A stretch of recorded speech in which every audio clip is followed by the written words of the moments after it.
Welcome to the Masuk Report Roundtable. I'm Carl Bodden, and I'm joined by 4 guest panelists who will share their thoughts about several pressing questions confronting education, educators, and students today. The questions address the idea of standardized curriculum and standardized testing. There is no doubt that these have become increasingly important in all levels of education. However, are the benefits of these, along with the continued mandates of No Child Left Behind, worth the consequential trade-offs that have to be made as a result of their implementation? Our panelists include Mrs. Tracy Forstrom, to my left, a member of our English department faculty, Mr. Joseph Kabza, to my right, an assistant principal, John and Caitlin, 2 respected students representing the junior class. Please keep in mind that this is not a debate but a dialogue in which our panelists enjoy the opportunity to respond or comment on statements made by a fellow panelist.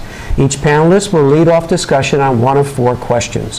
A 5th question will be raised for closure and be open for comments by all.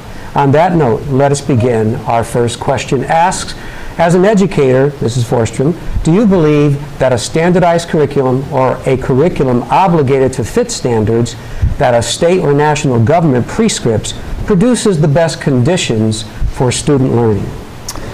Well, as an educator, I firmly believe that in theory this sounds great. It provides for everyone to be taught the same information and to hopefully leave any institution with the same knowledge and hopefully skill base as everyone else that's been exposed to the same information in that institution. They've met with great success in Britain and in other countries with this method. They have a highly standardized curriculum in Britain that works very, very well for them. Here in the United States, we run things very differently. We have the ability for our states to determine what it is that each school within that state teaches. As a teacher, I don't have many complaints with the way that things are right now. I feel that I, as an educator, have a good amount of autonomy, but I also have a direction that's given to me, and that helps me keep a focus. I know what skills I should be teaching. I know what information I should be teaching, but I still have the ability to choose how I teach the information that I'm going to teach. It makes me nervous not living in a country right now or teaching in a country that has a standardized curriculum. Makes me nervous that my students wouldn't have a voice if there was a standardized curriculum. That these great kids that are here right now, my hope is that in my class I listen to what they say.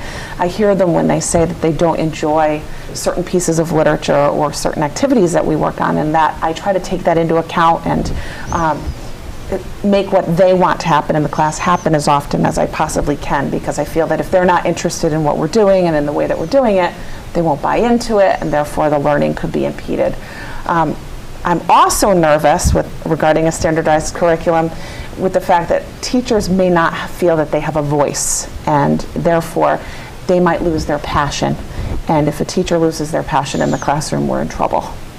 Well, there's no question about that. I mean, I think passion is instrumental and essential for us to be effective in the classroom, especially when we have that daily contact with those students. And if we can't demonstrate a vibrancy for the knowledge, they're not necessarily going to achieve that vibrancy on their own. But have you ever had any fears that these standardization processes could lead to conformity in thinking? And the students begin to think less individualistic? Certainly. That would definitely be a concern. I firmly believe in my classroom that I need to provide students with skills. The knowledge is important, but they need to have the skills to use that knowledge and to apply it. And you're right, if we do have everybody conforming to the same thought processes, we might be in trouble. We might not be teaching them how to think, but what to think instead. So we're kind of in an interesting quagmire, because on the one hand they want us to display Bloom's taxonomy in our room, and creative thinking is one of the variables that is held in high esteem with that process of thought. Right. And on the other hand, Lisa and Nav, obviously it's my fear as well, we run the risk of creating that mind conformity, which is kind of Orwellian, and that makes me nervous. So, let's go to our second question, if we may, and our leadoff person will be Caitlin. As a student, do you consider the educational process that you are experiencing has become too directed by predetermined standards that enrich your learning, or do you think they impose too much conformity in how you're required to think and to write? Although standards are essential and are the fundamental basis of what a student needs them to be able to assess how much they have learned and how much they have progressed since they entered the classroom, I feel that sometimes teachers teach geared towards a test, a standardized test that the student will have to take at the end of the year in order for the schools to receive funding.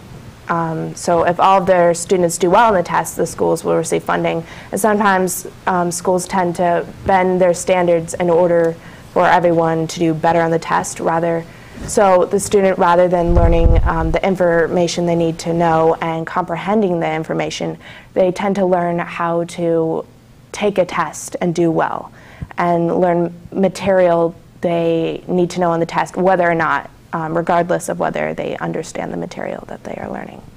And also, I think a good thing about our system of education is that children now have the power to select electives and specialized classes. And John Holt, in his novel, Taking Sides, Clashing Views on Educational Issues, agrees that specialized classes are what motivate children to learn efficiently and effectively. And I think we need to continue supporting these programs in order to ensure our children grow and develop into responsible adults who understand the world around them.